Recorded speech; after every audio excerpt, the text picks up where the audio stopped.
Hello बच्चों। इलेक्ट्रोस्टैट का electric dipole का एक इंटरेस्टिंग क्वेश्चन है। इसमें 4 स्टेटमेंट दिए हुए हैं और आपको बताना है कि इसमें से कौन सी स्टेटमेंट सही है।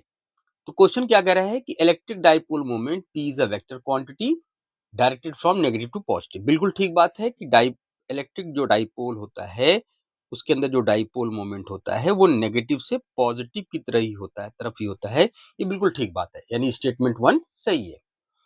अब कह रहा है कि इलेक्ट्रिक फील्ड जो है वो एंगल पर डिपेंड करती है बिटवीन आर एंड पी।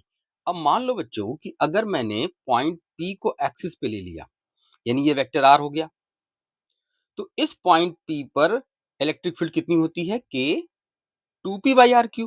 के two P by R Q. लेकिन अगर मैंने पॉइंट इक्विटोरियल पर ले लिया तो ये हो गया वेक्टर आर आपका, तो आर और पी के बीच का एंगल बदल गया। उस केस में इलेक्ट्रिक फील्ड कितनी आती है? के पी बाई आर क्यू। यानी इलेक्ट्रिक फील्ड एंगल के ऊपर डिपेंड करती है जो कि आर और पी के बीच में होता है। यानी ये स्टेटमेंट भी ठीक है, S1 भी ठीक है। अब हम बात करते हैं थर्ड स्टेटमेंट की।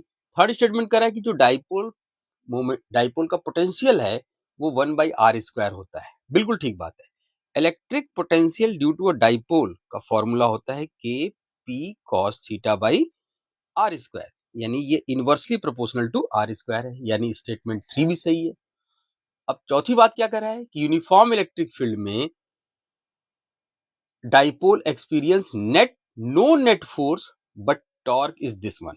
बिल्कुल ठीक बात है। देखो, अगर मैं एक इलेक्ट्रिक डाइपोल रख दूं यहां पर इस यूनिफॉर्म इलेक्ट्रिक फील्ड में, और मान लो ये डाइपोल है प्लस क्यू और माइनस क्यू, तो इसके इधर फोर्स लगेगा माइनस क्यू ई, और इधर की तरफ फोर्स लगेगा क्यू ई। इधर की तरफ फोर्स लगेगा क्यू ई। यानी कि अगर मैं कहूं कि नेट फोर्स कितना लगेगा, तो नेट फोर्स की वैल्यू 0 होगी, लेकिन टॉर्क तो लगता ही है, और टॉर्क की वैल्यू कितनी होती है? P क्रॉस ई। यानी कि स्टेटमेंट 1 2 3 4 सबके सब सही हैं, यानी इसका ऑप्शन हो गया ऑल 4।